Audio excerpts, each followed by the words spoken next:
Hi, it's Kate Brownfield from ADHDkidscanthrive.com. Thank you for listening. My guest today is Amy Pagett. She is a trauma-informed coach and an elementary school teacher. She understands trauma from a personal perspective, as she too is a trauma survivor. For a while, she thought she had ADHD. She shares with us today so many insights on how trauma and ADHD mirror each other, how to navigate the differences between the two, and ways which we can support our kids and ourselves. Please enjoy this conversation. Okay, so let's just start from the beginning. And can you share with us, you have a personal journey of thinking you had ADHD, but it actually was trauma. So can you share with us that journey? Yeah, for sure. And thank you so much for having me. I'm excited to be here. Yeah. Yeah. So I, like most people, had done really well and had adopted a lot of strategies. And so ADHD was never really brought up until I was an adult. And then I really started to struggle. And sometimes women are diagnosed later in life with ADHD. And I was really struggling with, I couldn't self-regulate. I was really disorganized. I just couldn't keep on top of things. I felt really, really overwhelmed. And I couldn't keep my house clean. And there were so many things that it was just this complete dysregulation. And so when it was said, well, perhaps you have ADHD. And, as I read about it, I'm like, oh, yes, this totally makes sense, right? I have all these symptoms that are so ADHD-like. I was really restless. I couldn't self-regulate. I couldn't keep myself on track. And the key thing that I was missing, though, is that I hadn't acknowledged my trauma. So I had a lot of trauma from my childhood. My brother had died and I had witnessed that as a child. And, there were some other traumas that had happened. And so when I began to acknowledge my trauma, then it was thought, then I was diagnosed with PTSD. And so it's very interesting. So you had these traumatic events as a child, but you were able to get through your childhood, which is primarily like getting through school and friends. Those are like the two major things that are looking back, there were signs, right? I had like really intrusive nightmares and really kind of lived with that hypervigilance all the time. But I had developed a lot of strategies so that I was able to cope. Yeah. Okay. And, I hadn't really acknowledged all of my trauma with my parents either. So there was an unawareness from them to everything that I was dealing with. And I also think, things have changed, that was a long time ago too, right? And, we're more aware now. Yes. So things have changed. And ADHD and PTSD often go together. So if you have ADHD and then you experience a traumatic event, you are more likely to develop PTSD, right? Not everybody develops PTSD. So some people can experience a traumatic event and not develop PTSD. But if you have ADHD, then you're more likely to develop PTSD. Okay. And are ADHD people more apt to experience something traumatic? Well, there is talk about that too, because, as someone who has ADHD or someone who has PTSD, there is that element of victimization. Right. So you could possibly, experience things differently. Right. And put yourself in maybe more dangerous situations. Yeah, not on purpose, but find yourself into. Right. If you're impulsive or not thinking through things, not reading the room necessarily, that you could find yourself in those kind of situations. Definitely. Yeah. Okay, so Amy, through all of this, you've become a trauma coach. Is that what led you into trauma coaching? Yeah. So my own, kind of healing with trauma, I was like, oh, this is, there's so much need for this. And so as a trauma coach, I work with people who have experienced trauma. I'm not a therapist, so I don't treat trauma, and we don't really look at the trauma per se. Like in the past, we really focus on the here and now. And so because trauma really impedes our relationships and, how we interact with the world. And then it can impede our goals too. So it's really about how can we work through the lens of trauma and learn to self-regulate and learn to connect to your body and, meet the goals that you need to meet. By looking through the present versus the past. Yeah. So Is really that focus what trauma on, coaching is, looking at where you are it's looking, today? yeah, definitely. We don't really go back into the past. We can't change what happened, but trauma certainly follows us into the present and, shows up in lots of ways, that are very similar to ADHD, kind of that hypervigilance all the time, worrying, about things around you, being unable to self-regulate, sometimes feeling lost in conversation and not able to follow. Yeah. But a lot of times that's out of service of protection, right? Because as someone who has experienced trauma, there's this thought that I really need to be on high alert all the time. I need to keep myself safe. And so I can't really concentrate too much on what's going on around me. Right. Okay. So if you do trauma coaching, that's kind of saying, this is who I am today. And this is how I kind of learn skills to be Definitely. more regulated. Is that what trauma coaching is? Yeah. So it's really looking at, yes, we definitely develop skills to get us through. And a lot of trauma survivors have amazing skills. I had amazing skills and they worked really well for me for a really long time until they didn't. Okay. Right. And then things really fell apart for me. Right. I was physically sick, really sick. My body was just like screaming at me.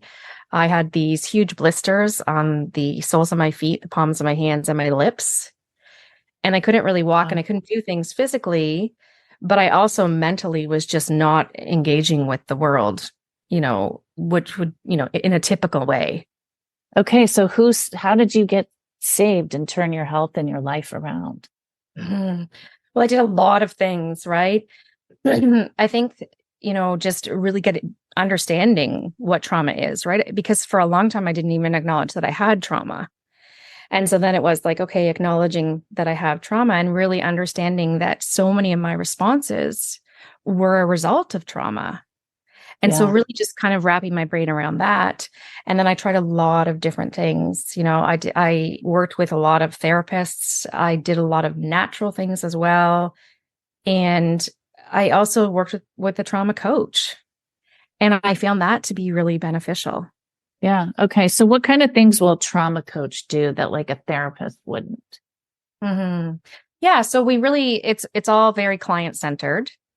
So at the beginning, what are your goals? What do you want to get out of this together? Where do you want to go? And then we work with those. Okay. And then it's about connecting to your body, right? Because trauma really is stored within the body and somatically, there's so much that comes up. And I feel like for me, my body was speaking to me. Yeah. With all the blisters. Yeah. Right. Like And screaming really, for help. yeah, cry for help, kind of saying like, Amy, you haven't acknowledged all these wounds and it's time for you to acknowledge them. And so really connecting to your body. And then I'm a breathwork coach as well. So I do a lot of breathwork one-on-one with clients, which is an excellent way to regulate your nervous system. Yeah. And then I also host breathwork group sessions too. Oh, great. Okay. That's a way to connect the body and the mind, the trauma and the attention. Yeah, it's a great way to self-regulate. And I do it with a lot of kids at school too. So I do a lot of, at school we do breath work and we talk about our nervous system. And, kids are really honest. Kids will say, well, I've taught them about your parasympathetic nervous system and your sympathetic nervous system. And I would say ADHD kids are really living in that sympathetic state. Yeah. Okay. What is that exactly? For those of us who don't know. Yeah. So the parasympathetic state is kind of your rest and digest state. And then your sympathetic state is that fight or flight state, kind of agitated and aroused. And that is kind of the state that a lot of ADHD kids live in a lot often. Right. And so it's making the parasympathetic familiar. And you do that through breathing and the breath work. Yeah. And so you can do that through breath work. Oh, interesting. Gosh, Yeah. I wish all schools would do that. I know. Yeah. And the kids love it. And there's so many like tools, we talk about adding tools to your toolbox, and this is another tool. And, first of all, knowing what each state feels like in your body. Yeah. And, when we first start, a lot of kids are like, well, I don't know what it feels like to be calm. Yes. That's the ADHD kid, right? Yeah, totally. And They so, just don't know how to feel calm. yeah. And so we talk about, what, that's okay. The biggest thing for me is compassion, and there's never any judgment, right? And I say that to the kids all the time. There's no judgment here. There's just compassion, and, you can share whatever. And they're very, very open in sharing. And, I say, well, your nervous system has to learn to be calm. And I feel like over time, they're like, oh, yeah. Yeah, they can get that. So in the classroom, do you do that every day? Because I'm sure you have ADHD kids in your classroom, right? Yeah, we do. So I am a phys ed teacher, as well as I'm the librarian. So I teach drama and dance in the library. So on days when I'm in the library, we do a lot of breathing. And in phys ed, not as much. Sometimes I will do before they go back to class, because they're in really heightened state, right? So sometimes we will do it just 5 minutes at the end of class, breathwork activity to kind of calm their nervous system. Okay, that's great. They're lucky to have you. Mm-hmm. Okay, so Amy, talk to us about the word trauma, because I feel like kind of the culture right now is, if you're having a hard time in life, it might be rooted in some sort of trauma. So I feel like it's almost getting overused. Mm-hmm. And I feel like it's getting wrapped up with the word ADHD too. So can you help clarify for us, like, when should a parent, so this is about parents who have ADHD kids. So if you have a child with ADHD, when should parents be concerned about maybe getting a trauma coach or doing things more trauma-based versus ADHD, or supporting both? Like, help us understand all of this. Yeah, so that's a great question. And I think, my response to that is trauma overused, or was it underused in the past? Right? Because I think, the fact that we're talking about it and the fact that trauma is so mainstream is a good thing, right? Because, I think about my experiences as a child, they were very traumatic. And if someone had recognized that as trauma, then I would have been able to heal at a younger age. So, a traumatic event is two people can experience the same thing, and one person can respond as if, it's very upsetting, and another person may not. So what's traumatic for one may not be for another. And the other big thing too is that as trauma survivors, we often minimize our experience, right? So there's a big minimization of, what happened to me wasn't that bad. And so if we are to say, well, that isn't trauma, who am I to say that when that's someone's personal experience? So I think it's really important to look at, trauma is based on what happened, but it's also what didn't happen and what should have happened, right? So how people responded around you, I think that's a big thing too. If you experience trauma as a child and you have a really supportive family and really supportive connections, then it's your response is not going to be as strong as someone who doesn't have those things. Right. And so I think it's a really hard question to answer. Yeah. And I agree. And I think I just think some humans are more sensitive than others. They're they feel things more deeply. Definitely. Right. Which I think the ADHD kids who struggle with like learning and attention, I feel like are just wired more. They're the sensitive souls, right, of society. So they may feel things a little bit differently. Yeah, for sure. And I think that's why there's such a connection between ADHD and PTSD, right? Because those ADHD kids are going to feel things so much deeper, And so there's a connection then to the PTSD if you have ADHD. Yeah. So there's been studies that have found that if you have ADHD, you're more prone, if you experience trauma, to develop PTSD. Okay. And another reason, as a person in a family, right? If you have somebody who is struggling with attention and then they have trauma, to pay attention to the PTSD, right? Because that's linked. Is that what you're saying? Like it's a real thing, you're more right? susceptible, right? You're more susceptible to PTSD. in the event of trauma if you have ADHD. Yeah. It's very complex. It is very complex, and they very much mirror each other, right? And so that's why for me, it was like, oh yeah, that this makes sense. Yeah. I really like all the things that I found Amy on Twitter, which I'll put her Twitter handle below, but just a lot of things that you say are very related to trauma, but also have this sense related to people who are growing up with ADHD as well. Mm-hmm. So it does feel very connected. I would say they're both like neurodivergent, right? They're not typical. It's not the typical way of interacting with the world and engaging with other people. Right. Right. And so there's that connection, but also the dysregulated nervous system, right? ADHD people and people with trauma or PTSD also have a very dysregulated nervous system. Right. Right. Okay. So let's talk a little bit about the dysregulated nervous system, I guess, is probably one of the hardest parts of ADHD, right? Is learning how to finding this like regulation and get through the world, right? The daily world. Yeah.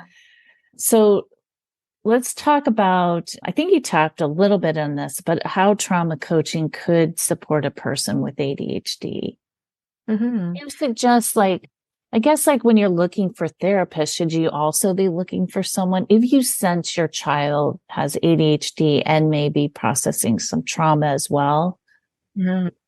Is it recommended to maybe find someone who can work on both pieces at the same time? I mean, I think that would be beneficial, right? Because people who understand trauma, there's a lot of therapists who are not trauma informed. Right. And so understanding trauma and understanding how it shows up is really important because they're going to be able to understand you better. Myself, I went to some people who just didn't really understand trauma. And with trauma comes a lot of shame, right? Yeah. And I think that also shows up with ADHD, right? There's shame because I'm not, quote, normal. Right. And so it's really important for anybody that you're working with to come from that lens of compassion. Right. I would say that is the biggest thing. Piece of looking for support. Yeah. Mm-hmm. Yeah. Okay. And then you're a teacher by day and trauma coach by night, so to speak. Yeah. Okay. And so do you have any the breath work I think is huge as a teacher who's working with kids who are in the classroom who have ADHD, tools and strategies that may work for those kids when they're in the classroom. Kind of strategies should parents be seeking, and educators who listen to this podcast as well, right? What are some tools that they can use to help those kids regulate better in the classroom? So I think, school is often the first place where ADHD is brought to the parents' attention, right? Right. Because a lot of parents just don't know, or if they only have one child, then there's nothing to compare it to, right? So school is the first place where, teachers kind of say, well, bring in parents and say, we're noticing, these things. And so I think the most important thing is, again, no shame, compassion. Greeting parents with compassion and also greeting the child with compassion. I always say to kids, there's nothing wrong with you. You just learn differently. So we need to figure out what works for you. How can we help you to be successful? Because a lot of parents also are going to think, oh, there's something wrong with my child. It's my fault. And so compassion is so important. So I would say that is the foundation of everything, greeting parents that way, but also children. And, I guess just really thinking that there is not just one way to learn and one way to experience learning. So, especially so when we're on the carpet, not everybody has to sit on the carpet when I'm teaching. Because that doesn't work for some kids. If I'm going to put a kid on the carpet, that may be too overstimulating for them and they may not be successful. So if they want to go sit somewhere else, that's totally fine. I also have a set of clipboards on the carpet. And so you can grab a clipboard and you can draw or doodle while I'm teaching because they're still listening, right? there's this misconception that if they're doing other things, they're not absorbing what I'm teaching, but they really are. Yeah. Right. So just having those tools in place for them. And I also have fidget tools. And so I use the language fidget tools, not fidget toys. Right. Because language is important. Interesting. Yes. Okay. So this is a tool to help you be successful. So before I even, say, oh, these are the tools, or me just handing a kid a tool and saying, oh, I think you should use this, I have about 30 of them. I leave them out on a table. And it's an invitation for learning. So anybody can go to that table and they can explore and get curious about the fidget tools and determine which one works best for them. Okay. And so it's really having that, they have some say in what tools work for them. And then we come back and we talk about, okay, there's a lot of tools in here. Which ones would be best for carpet time and which ones would not be, and why? And so the kids are really, they're saying, well, this one's really noisy. I don't think it would be good because it could, you might not hear Miss Paget, or you might not hear, or you might distract the other kids. So so the kids are really involved in it. And do you find that they embrace it more because you're making they it do. part of the classroom? And there's no it's not like, you can have a fidget toy and you can't. It's who needs it? Right. They're there for you if you need them.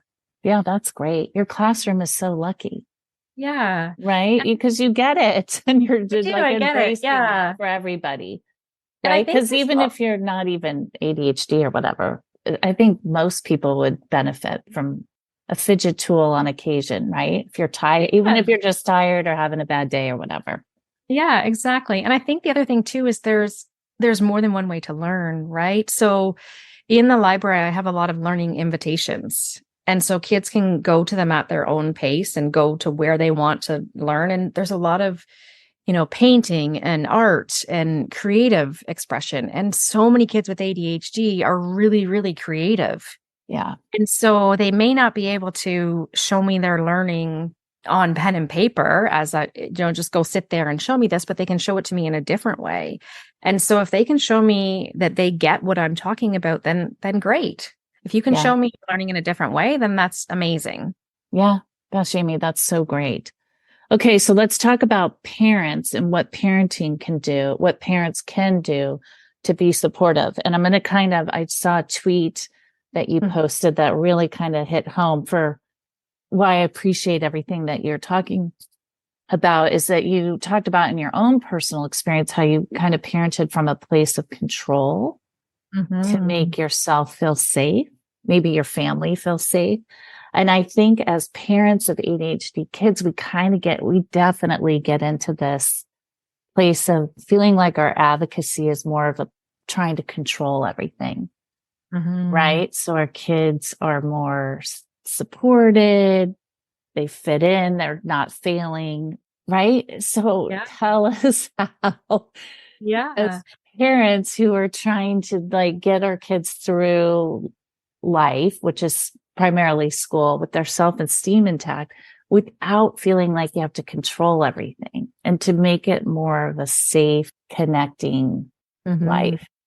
Do you have the magical answer? Well, I think, it's that awareness piece, right? Yeah. I really wasn't aware that I was overly controlling. For me, that comes from my own trauma, right? I really wanted to control my kids because I felt like I was keeping them safe, because I had seen, my brother died tragically.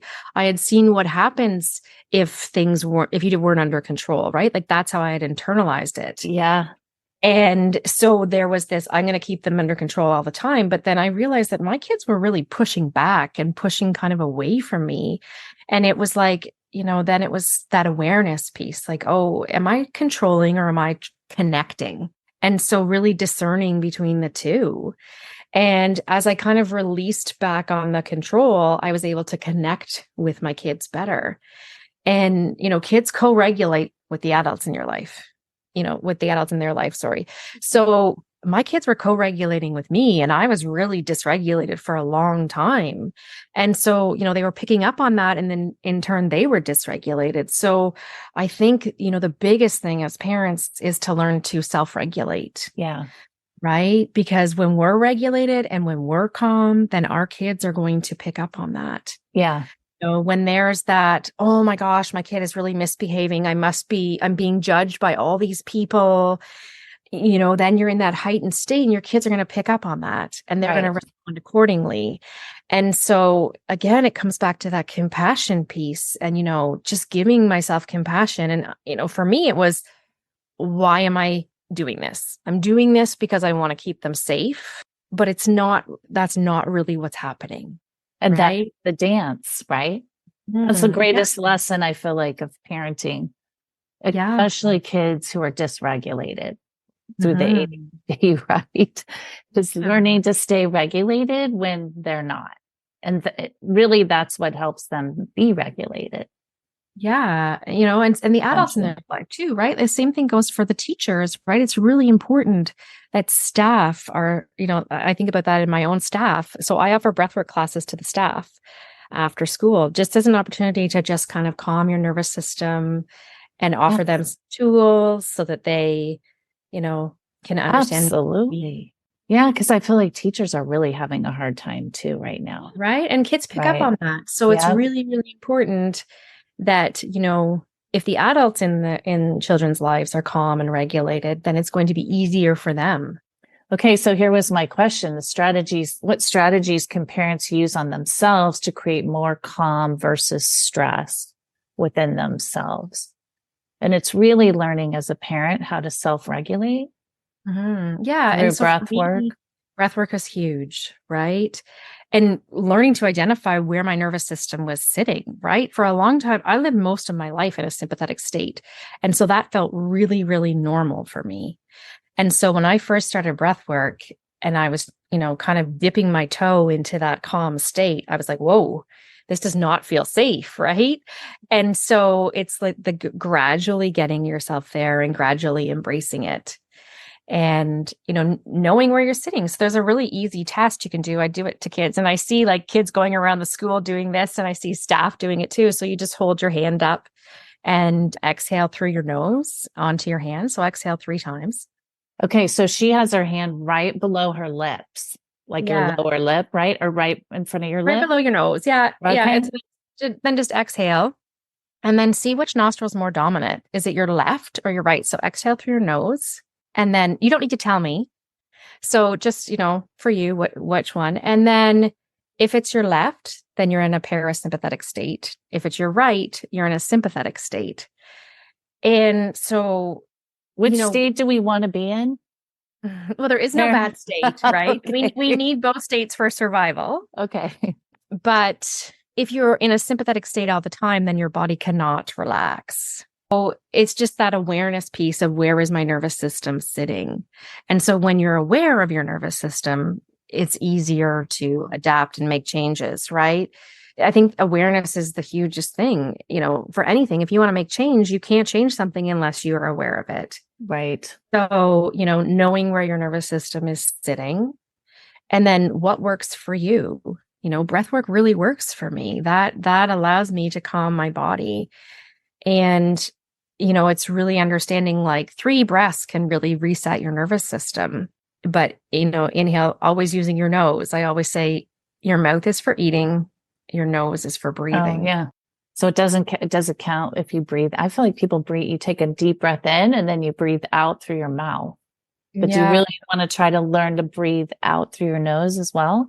Yeah. So really, because that is activating your parasympathetic, that calm state.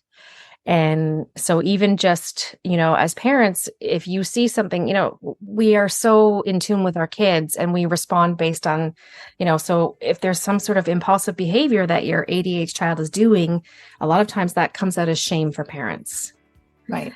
Right.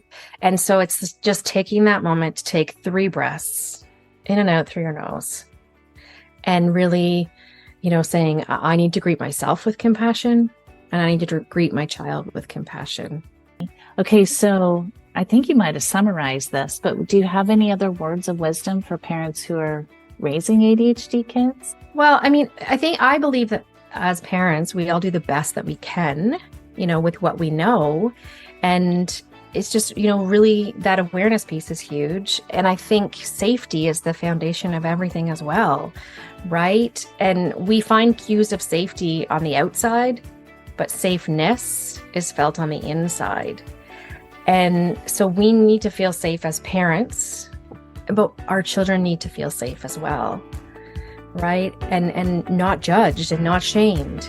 Again, there is nothing wrong with them.